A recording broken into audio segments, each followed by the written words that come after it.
Hey everybody, it's me, Ray. Sometimes an opportunity comes knocking on your door and you just gotta open it up. So I saw an ad on Facebook Marketplace and I had to go get this item in Evansville, Indiana, 150 miles basically away from me, 2 hours each way.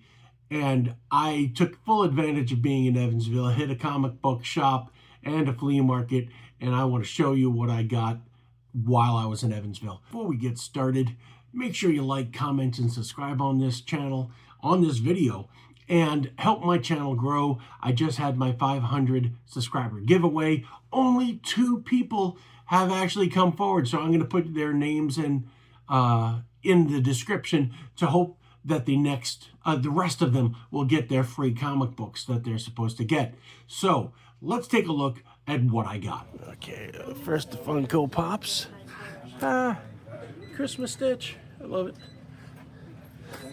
I love the Christmas Funko Pops. Tink looking very pissed off like she always does. All right. Got some old stuff on the wall. That's cool. I like that journey into mystery right there. That is cool looking. That's dope looking. I like that. That's cool. Ski jump. Oh, check out Swamp Thing. That's cool. And we got some boxes of comics right here. Indie stuff. Very cool. Okay, let's take a look at their back stock. Wow. Oh, that's cool. Awesome. I'm gonna have a field day here. I love those retro figures. That's awesome. Yeah, I got them on Amazon. I don't think I ordered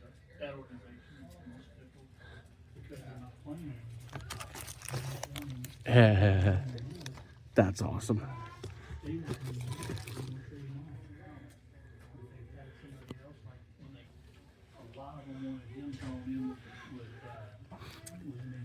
I already have this at home. I could not wait to crack it open and read it. That should be interesting. Well, then again, Archie also teamed up with Punisher, so what do you never know.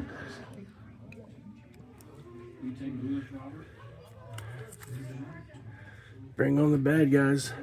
Those are clearly Ben's hands. That's cool. I like that cover.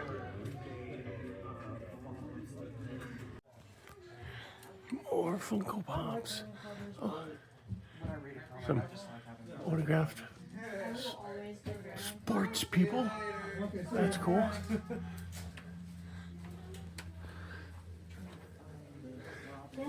Jimmy Olsen's super encyclopedia, Suplopedia. Got some D&D books. So many comics. So many comics. It's too many to go through all of them. Okay, let's see what else they got. They got some cassette tapes. Oh, this is awesome. That's my childhood right there on that wall. DJ Khaled. Oh my God. No drummer. He blew up. 45s. What the heck is this? Huckleberry Finn record. That's cute. Robinson Crusoe. That's awesome. James Brown. Hardest working man in show business. Got some DVDs. A lot of DVDs. Let's go look at the Blu-rays. I'm trying to finish all of my Marvel movies, so let's see if they have any of my Marvel movies that I need. Oh, it starts all the way over here. I started midway. All right. Justice League Dark. Those were good. I like that.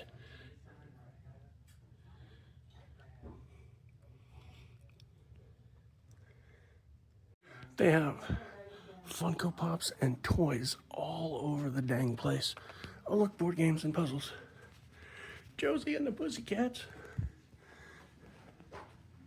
Star Wars. He-Man, Skeletor. Very cool. Two of my favorite women.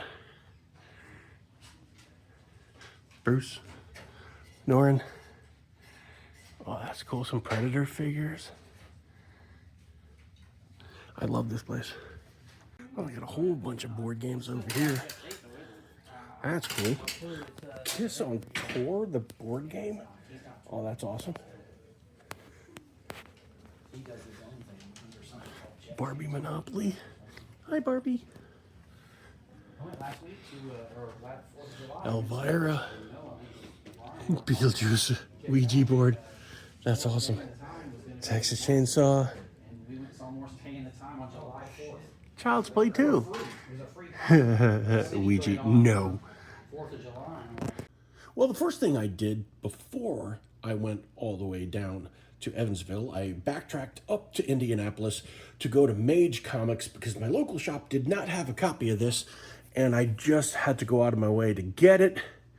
So that is a connecting cover from Scotty Young. There's supposed to be one of, I believe, the Invisible Woman there, and then it connects all the way across through 4 covers. I also saw this variant of the Fantastic Four's First Steps, which I did not get, so I grabbed that while I was there as well. They were also having a sale on a lot of great books, so to fill in my missing spaces in my collection, I grabbed this issue of Brave and Bold. I can't see the numbers because it's all green and dark there, so I think that's like 10 something, I forget. And this is number 91, Wonder Woman and Black Canary.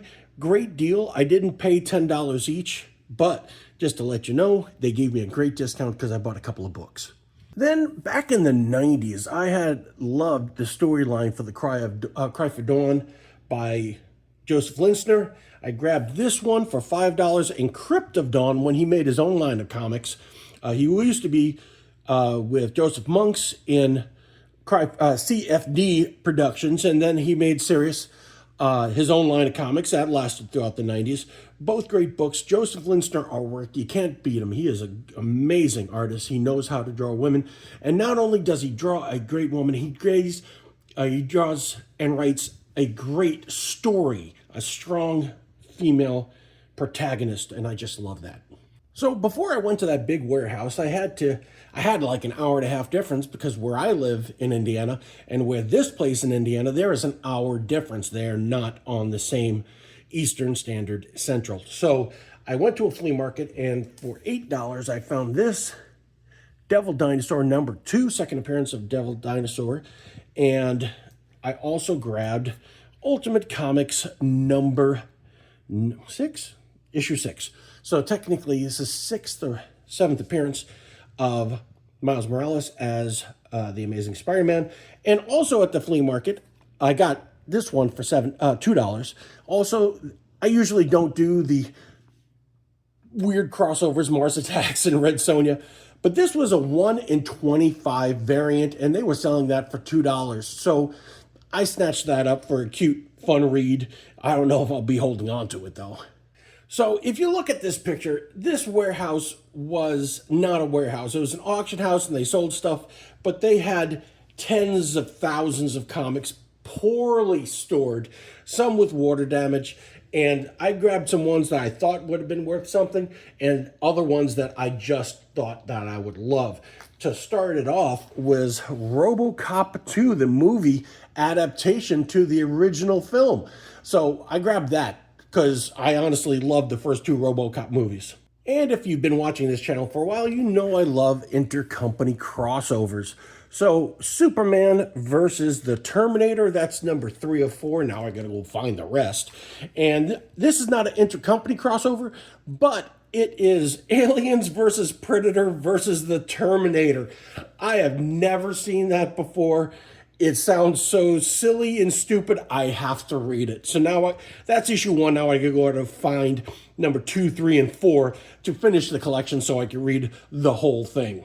Like I was saying, Joseph Linsner is an amazing artist and a great writer as well. Dawn Return of the Goddess, which was from his Sirius line. I also sold my entire Vampirella collection back in the day, so now I'm trying to get that back. Great art from Amanda Connor and Jimmy Palmiotti and Mike Miller writing it. That run, the ongoing series of Vampirella, some of the best writing in independent books in the day. I'm going to have to just say it right there. Again, with the intercompany crossovers, Superman versus Aliens. So silly and so awesome all at the same time. I have issue 1 of Raiders of the Lost Ark. Now I have issue 3. Issue 2, now I got to go find issue 3 so I could finish the set of this. I also spotted a couple of issues of Doctor Who. I just recently bought a stack of Doctor Who, and my collection is slowly coming together, so I saw those, and I just had to grab these 2 Doctor Whos, which included an interview with Peter Davison, who is the father-in-law to David Tennant. His daughter was on an episode of Doctor Who and then turned around and met there, and they got married. So David Tennant, the ultimate Doctor Who collector, actually collected a one-of-a-kind. Not bad. Now, I was able to find some Fantastic Four in that warehouse. A classic cover of the Fantastic Four, and that's number 284, where She-Hulk is getting stomped. This is actually the first time they refer to the Invisible Woman as the Invisible Woman and not the Invisible Girl. And then we got number 253, and we also got issue 300, where Ben's girlfriend, Alicia Masters, was marrying Johnny. Spoiler, it's not really Alicia Masters, it's a Skrull. But she still loves Johnny, and Johnny loved her. It was a long story. And the fun kids' adventures, Marvel Adventures of the Fantastic Four. Great cover. I don't know, Mole Man's never been that big, but dang, look at it. He needs to go see a dentist. Look at all those.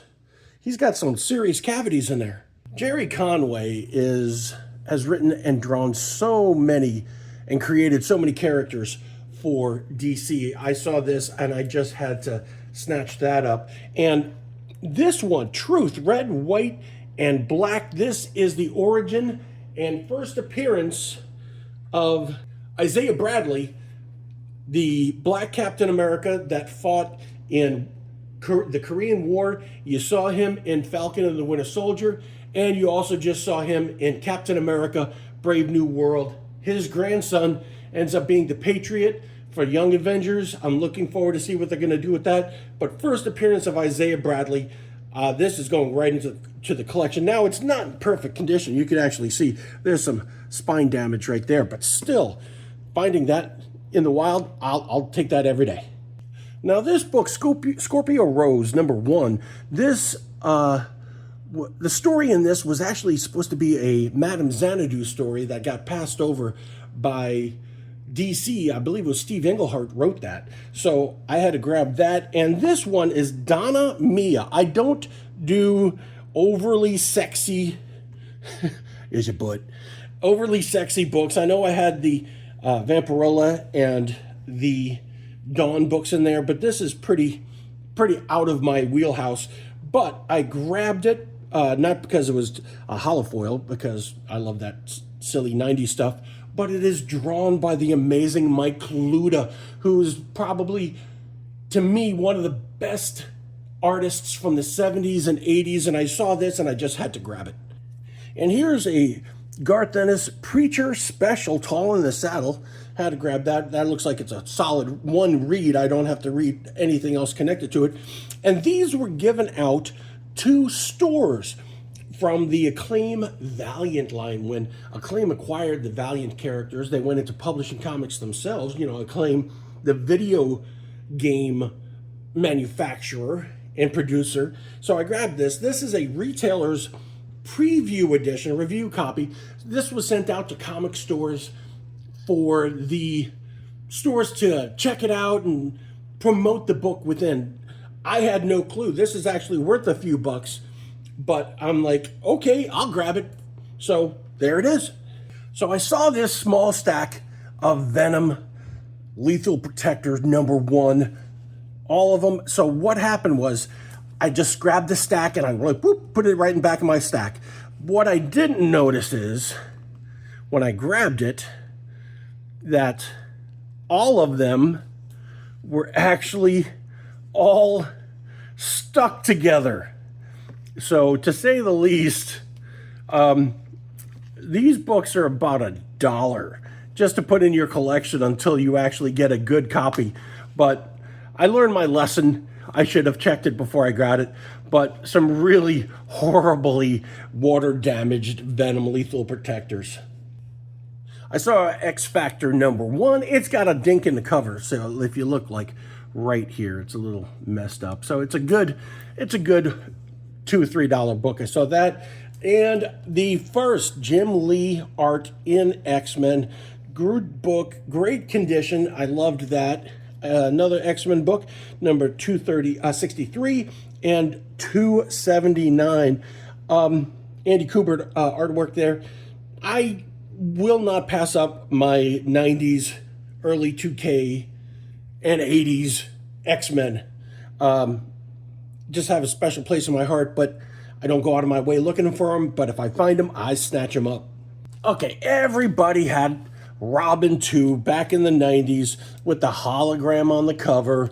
This is all of the direct market and variant and newsstand edition all in one package, and each one of them have a hologram, but this one also has all of the holograms in the book made into cards as well. This is only issue 1, but you know, I got it for $2, so I wasn't going to argue with that. But that's pretty cool. Then I got a whole run of Captain America. This is 301, 302. Let me separate that a little better. 303. This has some kind of key. I don't remember exactly. I'll mention it in what I'll print something here and it'll say exactly what key semi-key this is. 304, 305 Captain Britain, and 306 also with Captain Britain. Nice little stack of 80s Captain America. It's great. I just put these in one big container. This is one big bag. One big bag. So I have Balder the Brave from Walter Simonson. This is I don't know much about Viking mythology other than Thor and what I've learned in comics, but this guy was apparently around also in the days of Thor, and they gave him his own one miniseries of 4 issues. I just remember in the Fantastic Four roast, Thor roasting the Thing, saying he knows a guy who's got more hair than the Thing, but is balder than the Thing, and he brought Balder out. And I thought that was kind of funny. Nice little play on words. I do not collect Conan the Barbarian, but when I saw a Conan with Arthur Adams cover artwork, I saw her face and I'm like, oh, that's Arthur Adams, without even thinking twice. So I grabbed that. Captain America and Falcon, #1. And then I was actually able to find Thundercats #2 and 3, second and third appearance of Thundercats. And then number 15 was just sitting around, so I grabbed that too. Another Vertigo book, I grabbed Books of Magic #1. This is the ongoing series, not the mini series. And then I also spotted some Green Lantern with Hal and with John Stewart. I couldn't pass this next one up because I have these already in my collection, all signed by Mark Waid. Kingdom Come #1, #2, and #3. I couldn't pass any of these up. Alex Ross's and Mark Waid teaming up to do this storyline. Probably one of the best fights in comic book history next to a Hulk Thing fight. It is Shazam versus Superman. Phenomenal, phenomenal book. And then a full miniseries. I put this in one big bag as well.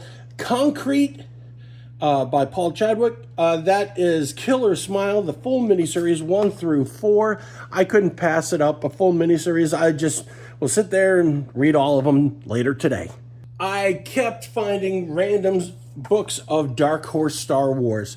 So I grabbed this one, Empire Strikes Back Infinities, number 1, number 3, and number 4.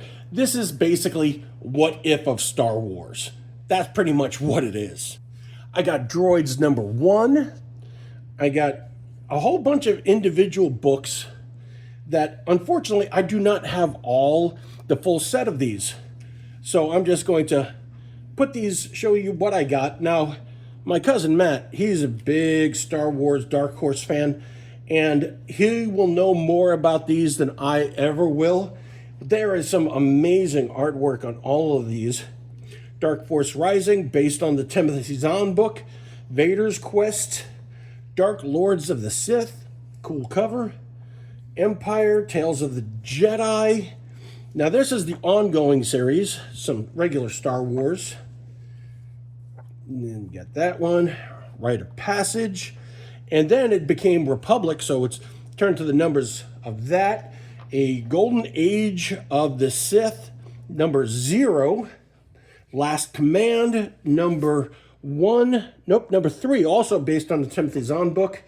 Jedi Quest, a couple of those. Those are really cool. I loved those, the artwork on that cover. While I was there, I stopped by a local comic shop, and I just had to snatch these up. They gave me a great deal. I got Marvel Team Up, number 68, and number 8. 2 great books. Look at these. These are going to perfectly go in my collection, trying to finish up the Marvel team-ups. I also grabbed a very cool Fantastic Four, and Fantastic Four number 185, first appearance of the Witches of Salem, the New Salem, and the first appearance of Nicholas Scratch. If you saw Agatha all along, you'll know what I'm talking about, because I really enjoyed that book, that show. I almost forgot, out of that crazy warehouse, I found this. This is a sealed promotion. They have books in there. I don't even know. They look like there's 10 on this side and 10 on this side. It was a giveaway from Wizards of the Coast and Marvel promoting the Marvel Superheroes adventure game. So here's a letter explaining everything. It's completely sealed. So I'm going to put this here. This is what the cover looks like over here. A Wolverine Brood cover. It's really cool, and it was a giveaway, and it's sealed. Look at that. Will I sell it? I might. But I don't know if I want to crack it open just to get the one book. What do you think? Should I crack it open and get one? Or should I just try to sell this entire thing? The real reason I drove 100 miles each way to a place that I've never been to, Evansville, Indiana, this is the reason why I did that. This is the classic Crisis on Infinite Earths. I'm trying to get the whole thing in the shot. Number, was it 8? Yep, number 8, Death of Barry Allen. Sorry, spoiler. It is graded at a 7.5 and signed by the legendary Marv Wolfman. I got this for $25. That's the only reason I drive all the way there and all the way back, and the gas was to get this book. And I'm so glad I have it. It's going in my personal collection, and I more than likely would be putting it on my wall of fame behind me. So along with everything that you saw there's a couple of things that I left out. While I was at the flea market, I got this really cool, I'm gonna do this, a Firefly Serenity keychain. I believe it's made out of pewter. It is really cool, very well detailed. I really love it. I'm gonna put it on my keychain. And the other things that I got while I was in that warehouse kind of place, I also grabbed this. This is the TSR graphic novel of Dragonlance. I forgot to show this to you before. It is written by the legendary Roy Thomas, and there are 5 chapters, I believe, in this. This is chapter 1. The first 3 were done by TSR directly, and then DC took over for the last 2. So somewhere out there are the other 4 chapters. I might go looking for them. I don't know. I just saw this and Roy Thomas, and I had to go for it. The other thing I found in there was not 1, not 2, but 7 Batman the Animated Adventures sticker books from I know I'm going to it sounds like panini, like the sandwich. It is a sticker book. So there's no stickers, just the books. And I saw these, and they were in mint condition. And for $1 a piece, I just had to grab them. What am I going to do with 7? I don't know. But, you know, I got them. So I'll put one in the collection, and maybe I'll sell the rest. As always, I want to thank everybody for watching. I appreciate every single one of you. Remember, there's like 5,000 things you could be watching right now, but you chose to sit and watch my fluffy butt talk about comic books, and I truly appreciate it. Now go out and find comic books wherever you can, flea markets, garage sales, anywhere. But the way you can find them is at your local comic book store. Make sure you support your local comic book store. And remember, reading comic books is still reading. Later, y'all.